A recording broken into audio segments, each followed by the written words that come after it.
Hello guys, my name is Avesh Akhtar and welcome to Biography Tuber. Guys आज हम बात करने वाले हैं यूपीएससी टॉपर आदित्य श्रीवास्तव के बारे में। आदित्य ने हार्ड वर्क एंड डेडिकेशन से आईएएस का अपना ड्रीम पूरा किया।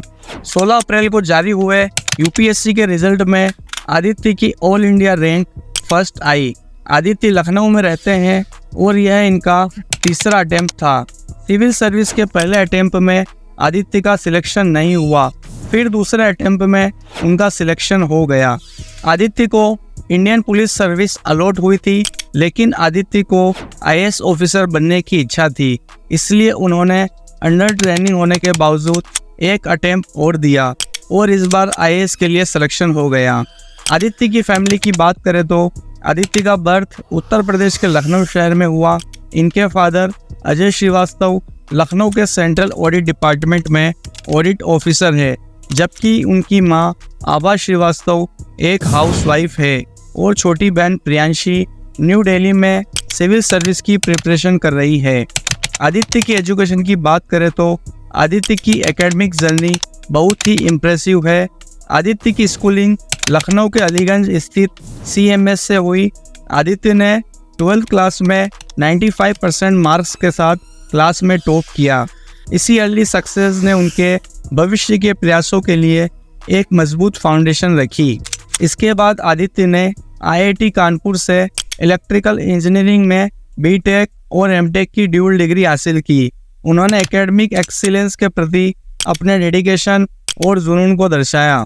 उनके आउटस्टैंडिंग एकेडमिक रिकॉर्ड के कारण उन्हें गोल्ड मेडल से सम्मानित किया गया, जो उनके हार्डवर्क एंड इंटेलिजेंस का प्रूफ है।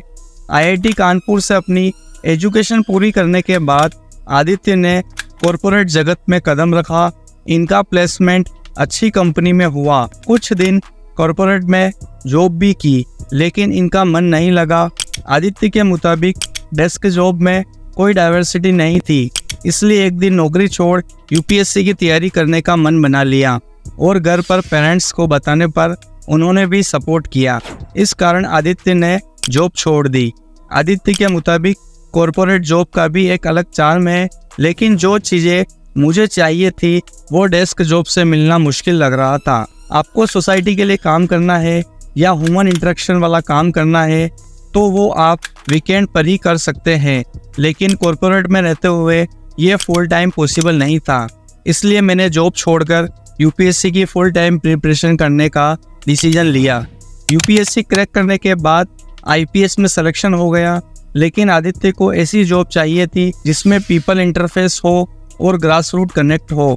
इस तरह की डाइवर्सिटी हो कि पर्सनालिटी डेवलपमेंट भी होती रहे। इन सभी पैरामीटर्स के लिए आईपीएस भी एक प्रेस्टिजियस सर्विस है, लेकिन आदित्य को आईएएस बेहतर लगा। इन सभी फैक्टर्स को कंसिडर करते हुए आदित्य ने आईपीएस में सिलेक्शन के बावजूद तीसरी बार फॉर्म भरा। प्रीलिम्स और मेंस क्लियर करने के बाद इधर आईपीएस ट्रेनिंग स्टार्ट हो चुकी थी। ऐसे वक्त में काफ़ी चैलेंजिंग हो चुका था कि आईएएस के इंटरव्यू की प्रिपरेशन करना, लेकिन फिर भी अपने हार्डवर्क और टारगेट स्टडी से यह सब अचीव किया। यूपीएससी की प्रिपरेशन के दौरान बर्नआउट को कंट्रोल करने के लिए आदित्य ने सोशल मीडिया का इस्तेमाल किया। आदित्य ने रील्स स्क्रॉल की, डायनासोर के बारे में पढ़ा, फिटनेस पर ध्यान दिया, रनिंग और मॉर्निंग वॉक की, शादियाँ अटेंड की। दिन का टारगेट पूरा करने के बाद फ्री टाइम निकाला।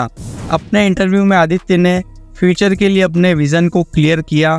सिस्टमेटिक चैलेंजेस का सॉल्यूशन करने और सोसाइटी के मार्जिनलाइज्ड सेक्शन के अपलिफ्ट के लिए ग्रास रूट पर काम करने में इंटरेस्ट को एक्सप्रेस किया। पब्लिक सर्विस के लिए उनका डेडिकेशन और मीनिंगफुल चेंज लाने की उनकी आकांक्षाएं सिविल सेवाओं के चरित्र का उदाहरण है और देश भर के उन एस्पिरेंट ब्यूरोक्रेट्स के लिए इंस्पिरेशन का सोर्स है जो अपने टारगेट को अचीव करने के लिए अटेम्प्ट दे रहे हैं। आदित्य के अनुसार इंटरव्यू में सोशल मीडिया पर वायरल अजीब सवाल नहीं पूछे जाते हैं। वे कहते हैं कि इंटरव्यू में ज़्यादातर सवाल बैकग्राउंड से पूछे जाते हैं। उनसे इस बार पुलिसिंग से रिलेटेड सवाल पूछे गए क्योंकि वे पहले से ही आईपीएस में थे। कुछ सवाल उनकी डायनासोर पढ़ने की हॉबी से जुड़े थे। बाकी कुछ सवाल यह थे कि आईएएस में क्यों जाना चाहिए IFS में क्यों नहीं, 2022 में भी इसी तरह इलेक्ट्रिकल इंजीनियरिंग, डायनासोर और उनकी हॉबी से जुड़े सवाल पूछे गए थे। आपको जानकर हैरानी होगी कि यूपीएससी के लिए आदित्य ने कोई कोचिंग नहीं की। यूपीएससी की तैयारी आदित्य ने बिना कोचिंग के सेल्फ स्टडी के सहारे ही की। आदित्य के मुताबिक बिना कोचिंग के एग्ज़ाम क्लियर किया जा सकता है, बस डिपेंड करता है कि आप कितने डेडिकेटेड और मोटिवेटेड हैं। आदित्य के अनुसार यूपीएससी डेफिनेटली एक रिस्क है। आपके यूथ के प्राइम ईयर्स इसकी प्रिपरेशन में निकल जाते हैं, तो आपको हमेशा एक बैलेंस स्ट्रेटजी अपनानी चाहिए। यह नहीं करना चाहिए कि आँख मूंद कर इसके पीछे लग जाना है। तो आपको डिसाइड करना है कि 2 या 3 अटेम्प्ट देने हैं, उसमें अपनी सारी एनर्जी लगा दे। ऐसा नहीं हो कि 6 से 7 साल लगे रहो, एग्ज़ाम दिए जा रहे हैं, क्योंकि एक उम्र के बाद जीवन में और भी चीज़ें ज़रूरी होती हैं। आप पढ़ते नहीं रह सकते।